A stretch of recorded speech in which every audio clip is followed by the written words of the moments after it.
દરેક વિદ્યાર્થી મિત્રોનું યુનિક એકેડમીમાં ફરીવાર હાર્દિક સ્વાગત છે. આજે આપણે ગુજરાતી વ્યાકરણ સબ્જેક્ટનો ટોપિક આપણો છે તળપદા શબ્દો. હવે આ વર્ડ સાંભળીને તમને થોડું યુનિક લાગતું હશે, પણ કેટલાક સ્ટુડન્ટને તો ખબર પણ હશે જે લાસ્ટ યરના પેપરો અટેમ્પ કરતા છે અને જેમણે એક્ઝામો આપી છે, બરાબર, ગવર્મેન્ટની, તો એમાં ગુજરાતી વ્યાકરણનું 1 થી 2 માર્ક્સનું તળપદા શબ્દો પણ પૂછાય છે. તમે લાસ્ટ યરના પેપરો જોશો એમાં ગુજરાતી વ્યાકરણનું તમને સિલેબસમાં પણ જોવા મળશે. તો હવે આજે આપણે જે પૂછાયેલા ક્વેશ્ચનો છે ગુજરાતી વ્યાકરણના તળપદા શબ્દો જે પૂછાયા છે અને જીસીઆરટીની બેઝ પર છે, તો હવે આજે આપણે એ ટોપિક પર જોવાના છે કે ફક્ત એનું બોલવાનું મિનિંગ, બોલવાની ટોન શું હોય છે અને એનો મિનિંગ શું થતો હોય છે, બરાબર. એટલે આપણો નોર્મલ ગુજરાતી લેંગ્વેજ ના કહેવાય એને, બરાબર, કે આપણે જે નોર્મલી બુકમાં યુઝ કરીએ છીએ એના કરતાં થોડું ડિફરન્ટ હોય છે અને એનું મિનિંગ શું થાય છે, લોકલ લેંગ્વેજ એવું કહેવામાં આવે છે, બરાબર. તો હવે આજે આપણે ગુજરાતી વ્યાકરણનું, કેમ કે આવનારી જેટલી પણ એક્ઝામ છે એમાં 15 માર્ક્સનું ગુજરાતી વ્યાકરણ આપણું ટોપિકમાં છે. તો જે 15 માર્ક્સ છે એમાં 1 માર્ક્સ કવર કરવાનું છે. સમાનાર્થી, વિરુદ્ધાર્થી, રૂઢિપ્રયોગ, તળપદા શબ્દ, બરાબર, સમાસ, અલંકાર, છંદ, પછી આવી રીતે દરેક ટોપિક 1 થી 2 માર્ક્સનું વિભક્તિ છે, બરાબર. તો આવું કહેવત છે, આ બધું એક માર્ક્સનું ટોટલ 15 માર્ક્સનું કવર થાય છે. કર્તરી, કર્મણી, પ્રેરક, બધું મેં એક વિડીયો બનાવ્યા છે મેં દરેક ટોપિકના. તો હવે જે આપણું ગુજરાતી વ્યાકરણનો 1 માર્ક્સથી 1 થી 2 માર્ક્સનું આ પણ પૂછાય છે, તળપદા શબ્દો પણ પૂછાય છે. એટલા જ માટે મેં આજે સ્પેશિયલ વિડીયો આના પર પણ બનાવ્યો છે. મેં તમને લાસ્ટ વિડીયોમાં પણ કીધું હતું કે આવનારી જેટલી પણ એક્ઝામ છે હું સિલેબસના એકોર્ડિંગ જ વિડીયો લાવીશ કે જેથી કરીને દરેક સ્ટુડન્ટને હેલ્પફુલ થાય, બરાબર. એક્ઝામ માટે તળપદા શબ્દો પણ પૂછાય છે આપણા. તો હવે આજે આપણે ગુજરાતી વ્યાકરણના જોઈશું શબ્દોને, અને 15 માર્ક્સનું જે ગુજરાતી વ્યાકરણના મારા દરેક વિડીયો જોજો ગુજરાતી વ્યાકરણના નિયમો પ્રમાણે, અને એકદમ શોર્ટ ટિપ્સ આપણે યુઝ કરીને કેવી રીતે અલંકાર, છંદ, સમાસને ઓળખી શકીએ છીએ મેં દરેક વિડીયો બનાવ્યા છે. તો મારા દરેક વિડીયો પણ તમે ખાલી જોઈ લેશો ને તો તમને 15 માર્ક્સ જે એક્ઝામ ક્રેક કરવાનું છે ગુજરાતી વ્યાકરણમાં એમાં તમને બહુ હેલ્પફુલ થશે. કેમ કે ઘણા બધા સ્ટુડન્ટ હોય છે ને તે આટલી બધી બુકો વસાવીને ગોખે છે, મોડે કરે છે, એનો કોઈ મિનિંગ જ નથી.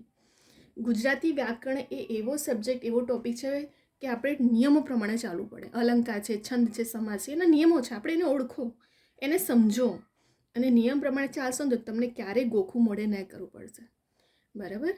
તો તમે મારા અલંકાર, છંદ, સમાસ, વિભક્તિ દરેકના મેં એક ટોપિક પર વિડીયો બનાવ્યા છે, તો સ્ટાર્ટિંગથી લઈને એન્ડ સુધી જોજો. આવનારી જેટલી પણ એક્ઝામ છે ગુજરાતી વ્યાકરણ તો પ્રિલિમ અને મેન બંનેમાં હોય છે, જીપીએસસીથી લઈને ક્લાસ 3 સુધી. તો જીપીએસસીથી લઈને ક્લાસ 3 સુધીમાં જે ગુજરાતી વ્યાકરણના ટોપિક છે એમાં પ્રિલિમ અને મેન તમને બંનેમાં કામ લાગશે, બરાબર. કેમ કે આપણે તો પ્રિપરેશન એવી જ કરવાની છે, સ્માર્ટ પ્રિપરેશન. હાર્ડ કરવા જશો તો મિનિંગ જ નથી, રહી જશો, સિલેબસ કવર નહીં થશે તમારું. તો આપણે સિલેબસમાં શું શું પૂછાય છે એક્ઝામના એકોર્ડિંગ, સિલેબસના એકોર્ડિંગ પ્રિપરેશન કરો હંમેશા. ગમે તે રીતે પ્રિપરેશન નથી કરવાનું કે આ સ્ટુડન્ટે, આ ફ્રેન્ડે કીધું તો આ બુક લાવી દીધું, આ સ્ટુડન્ટે આ કીધું કે ફ્રેન્ડે કીધું તો આપણે એ ફોલો કરો, એવું નથી કરવાનું. આપણે આપણી માઇન્ડની રીતે થોડું વિચારવાનું કે આપણે સિલેબસ આપી દીધું છે દરેક એક્ઝામની, તો એ સિલેબસના એકોર્ડિંગ ટોપિક કલેક્ટ કરો અને પ્રિપરેશન કરો, તો તમે શ્યોરલી તમે એક્ઝામને ક્રેક કરી શકો છો. મારા તમે દરેક વિડીયો જોજો, હું સિલેબસના એકોર્ડિંગ વિડીયો લાવી રહી છું. અને આવનારી જેટલી પણ એક્ઝામ છે એમાં ફક્ત એક જ એક્ઝામ માટે નથી, દરેક એક્ઝામમાં તમને મારા દરેક વિડીયો હેલ્પફુલ થશે, બરાબર. તો હવે આજે આપણે ગુજરાતી વ્યાકરણના તળપદા શબ્દો પણ જોઈ લઈશું. હવે અહીં જોયો ફર્સ્ટ ધાઈ આવ્યા, બરાબર. તો આપણને એક્ઝામમાં કેવી રીતે પૂછાય છે, ધાઈ આવ્યા, તમને 4 ઓપ્શન આપી દેવામાં આવશે, તળપદા શબ્દોનો મિનિંગ ઓળખો. તો ધાઈ આવ્યાનું મિનિંગ શું થાય, દોડી આવ્યા, એને લોકલ લેંગ્વેજમાં ધાઈ આવ્યા એવું કહેવામાં આવે છે, બરાબર. ત્યાર પછી જડવું, જડવુંનો મિનિંગ શું થાય, મળવું, મળવું એટલે જડવું થાય, બરાબર. મળવું એટલે પાછું મીઠવાળું મળવું નહીં, બરાબર. અહીં જડવું એટલે કોઈ પણ વસ્તુ મળે તમને એને મળવાના મિનિંગમાં લેવાનું છે. ત્યાર પછી ઓછળ, ઓછળ કોને કહેવાય છે, ઉત્સવને એ લોકો ઓછળ કહેવામાં આવે છે તળપદા શબ્દોમાં, બરાબર. ઓછળ તળપદા શબ્દોનું મિનિંગ શું થાય છે, ઉત્સવ, પ્રસંગ, બરાબર. ત્યાર પછી વ્રથા, તો વ્રથાનો અર્થ શું થાય છે, તળપદા શબ્દો, આ વ્રથા એ તળપદા શબ્દ છે, એનો મિનિંગ શું થાય છે, નકામું. તમને કદાચ પેપર સેટર આમથી પણ કન્ફ્યુઝ કરવા માટે પૂછી શકે છે કે નકામું નીચેના 4 શબ્દો તળપદા આપી દેશે અને મેં પૂછશે કે આમાંથી એનો મિનિંગ શું થાય, તો એ પણ તમને ખબર હોવું જોઈએ. આ સ્પેશિયલ તમારા ઘડી ઘડી જે જીસીઆરટીના બેઝ પર પૂછાયા છે એ જ ક્વેશ્ચન અમે લઈને આવી છું આજે. ખોડિયું, ખોડિયું એટલે શરીર. તો તમને છે ને પેપર સેટર કેવી રીતે કન્ફ્યુઝ કરે છે જોજો.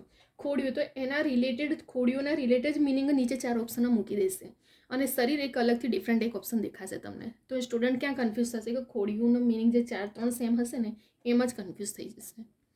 બરાબર. ત્યાર પછી માંજર. તો માંજર એટલે બિલાડો. બરાબર. શું થાય તળપદા શબ્દોનો મિનિંગ માંજરનો? બિલાડો. પછી નીમ. તો નીમનો અર્થ પાછો લીમડાનો નીમ હિન્દી વર્ડ થઈ જાય. બરાબર. તો અહીં નીમ એટલે નિયમ. તળપદા શબ્દ નીમનો મિનિંગ થાય છે નિયમ. એરું આભળ્યો. હવે એરું આભળ્યું તળપદા શબ્દ છે, એનો મિનિંગ શું થાય છે? સાપ કરડવો, એને શું કહેવામાં આવે છે? એરું આભળ્યો બોલવામાં આવે છે. પછી સીધને. તો સીધનેનું મિનિંગ શું થાય? શા માટે. શું થાય? શા માટે. અસ્તરી. અસ્તરી તો પાછી તમને છે ને અસ્તરીનો મિનિંગ પેલો પ્રેસ નહીં સમજી લેતા. બરાબર. અસ્ત્રી અસ્ત્રી બધા બોલતા હોય છે, પણ અહીં અસ્તરીનો મિનિંગ લેવાનો છે આપણો સ્ત્રીનો લેવાનો છે. બરાબર. અસ્તરી, અસ્તરી કીધું છે અહીં, તો અસ્તરીનું મિનિંગ થાય સ્ત્રી. રહ રહ તો એનો મિનિંગ શું થાય? ડુસકે ડુસકે. આપણે રડીએ ને ડુસકે ડુસકે, એને કહેવામાં આવે છે રહ રહ, કાં તો એનો મિનિંગ થાય ડુસકે ડુસકે. રેવા. રેવા એટલે પાછી નર્મદા નદીને નથી લેવાનું. રેવા એટલે અહીં લેવાનો છે રહેવું. બરાબર. કેમ કે અહીં ઉપર જુઓ, ઉપર મીંડું તમારું શું છે? રેવાની ઉપર છે ને, તો એને શું કહેવાય છે? રહેવું. ઢાંડો. ઢાંડો એટલે શું થાય? એનો તળપદા શબ્દ બળદ. ઢાંડોનો મિનિંગ શું થાય? બળદ. ધરવ એટલે તૃપ્તિ. બરાબર. કોઈ આપણે પાણી પીતા હોય તો આપણે તૃપ્તિ થાય ને, પાણીથી સંતોષ, એ ધરવ મિનિંગ એટલે તૃપ્તિ. આણે એટલે લાવે. કોઈ પણ વસ્તુને આપણે લાવીએ એટલે આણે એટલે લાવે. પછી કાચ એટલે કાચડી અથવા તો ચારિત્ર્ય. બરાબર. ધન એટલે ધાન્ય. બરાબર. ધનનો અર્થ અહીં પેલો ધન નથી લેવાનું, પૈસાનો સંપત્તિ. અહીં ધનનો મિનિંગ ધાન્ય લેવાનો છે, સૌભાગ્યશાળી એવું કહેવામાં આવે છે. કેની એનું મિનિંગ શું થાય?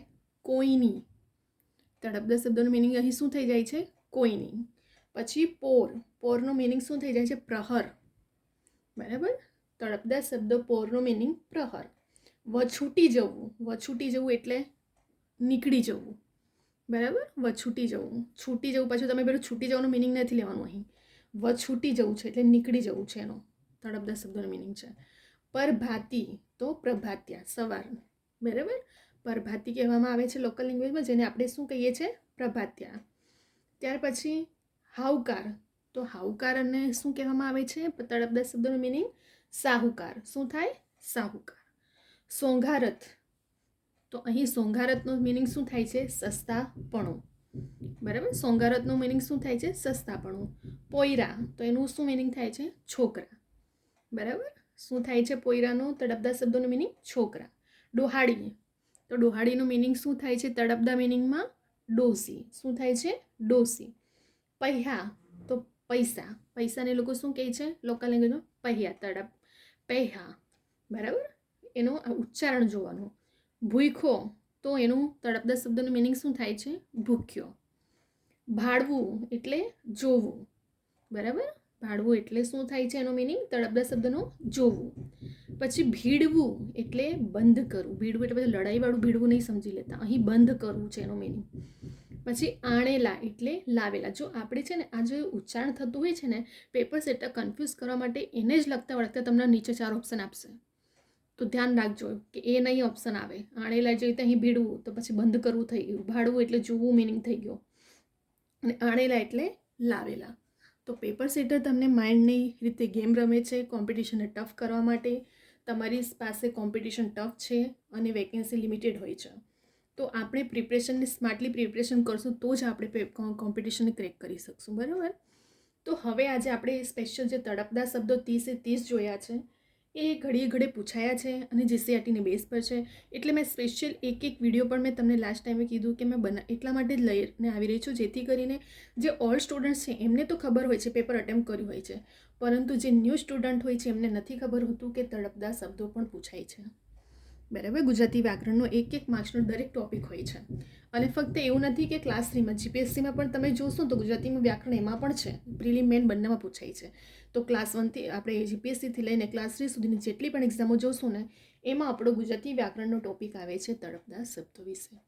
બરાબર. તો હવે આજે આપણે 30 ક્વેશ્ચન જોઈ લીધું. અહીં આપણે ફરી એક વખત ફટાફટ રિવિઝન કરી લઈએ જેથી કરીને કવર થઈ જાય. બરાબર. ધાઈ આવ્યા એટલે દોડી આવ્યા, જડવું એટલે મળવું થાય, ઓછળ એટલે ઉત્સવ, વૃથા એટલે નકામું, ખોડિયું એટલે શરીર, માંજર એટલે બિલાડો, નીમ એટલે નિયમ, એરું આભળ્યું એટલે સાપ કરડવો, સીધને એટલે શા માટે, અસ્તરી એટલે સ્ત્રી, રહ એટલે ડુસકે ડુસકે, પછી રેવા એટલે રહેવું, ઢાંડો એટલે બળદ, ધરવ એટલે તૃપ્તિ, આણે એટલે લાવે, કાચ એટલે કાચડી અથવા તો ચારિત્ર્ય, ધન એટલે ધાન્ય, કેની એટલે કોઈની, પોર એટલે પ્રહર, છૂટી જવું એટલે નીકળી જવું, પરભાતી એટલે પ્રભાતિયા, હાઉકાર તો સાહુકાર, સોગારત એટલે સસ્સાપણું, પોયરા એટલે છોકરા, ડોહાડી એટલે ડોસી, પહેયા એટલે પૈસા અને ભૂખો એટલે ભૂખ્યો. ત્યાર પછી ભાડવું એટલે જોવું અને ભીડવું એટલે બંધ કરવું અને આણેલા એટલે લાવેલા. તો અહીં આપણા 30 ક્વેશ્ચન અહીં તળપદા શબ્દોને આપણે જોઈ લીધું. તમે આનો સ્ક્રીનશોટ પણ લઈ શકો છો, અધરવાઇઝ તમે ડાઉનલોડ કરીને પણ એને જોઈ શકો છો. અને કેટલાક સ્ટુડન્ટ રિવિઝન માટે નોટબુક બનાવતા જ હોય છે મોસ્ટલી, તો એ સ્ટુડન્ટ પણ લખીને તમારી નોટમાં રિવિઝન માટે રાખજો જેથી કરીને તમને કામ લાગશે એક્ઝામમાં પણ. બરાબર. હવે આપણે બીજા પણ એવા નેક્સ્ટ ઘણા બધા ટોપિકો પર વિડીયો લાવીને આવશું જે એક બે માર્ક્સ કવર કરવા માટે પણ ઇમ્પોર્ટન્ટ હશે તમને. અહીં તમે વિડીયો ડાઉનલોડ કરીને જાતે રિવિઝન માટે પોઈન્ટ હાઇલાઇટ કરીને નોટ કરતા હોય છે તો કરજો તમે, જેથી કરીને એક્ઝામમાં કામ લાગશે. હવે અહીં આપણે વિડીયોને સ્ટોપ કરી રહ્યા છે. હવે આપણે નેક્સ્ટ વિડીયોમાં પણ ઘણા બધા આવા ટોપિકો લઈને આવશું ગુજરાતી વ્યાકરણના રિલેટેડ. અને મારા દરેક ગુજરાતી વ્યાકરણના વિડીયો જોવાનું ભૂલતા નહીં, સ્ટાર્ટિંગથી લઈને એન્ડ સુધી. દરેક વિડીયો તમને એક્ઝામ ક્રેક કરવામાં બહુ યુઝફુલ થશે. કેમ કે મારા જેટલા પણ વિડીયો છે હું ઓથેન્ટિક બુકના જે નિયમો હોય છે ને એના નિયમો પ્રમાણે એકદમ શોર્ટ ટ્રીક મારી છે કે તમને બીજું બધું બુકમાં ગોખવાની કે મોડે કરવાની જરૂર જ નથી. ફક્ત નિયમ પ્રમાણે તરત ને તરત તમે ઓળખી શકો છો એને. અને મેં આખું ડીપમાં સમજાવ્યું પણ છે કે પેપર સેટર તમને કેવી રીતે કન્ફ્યુઝ કરતા હોય છે, કેવી રીતે ફેરવીને પૂછાય છે ક્વેશ્ચન. સ્ટાર્ટિંગથી એન્ડ સુધી મારા દરેક વિડીયો જોવાના ગુજરાતી વ્યાકરણના પણ. તમને ઘણું બધું શીખવા પણ મળશે અને તમે એક વખત જો પ્રિપરેશન કરી હશે ને વિડીયો જોયો હશે ને મારા, તો તમને લાઈફ ટાઈમ માટે તમને યુઝફુલ થશે. કેમ કે નિયમો બદલાતા નથી વ્યાકરણના.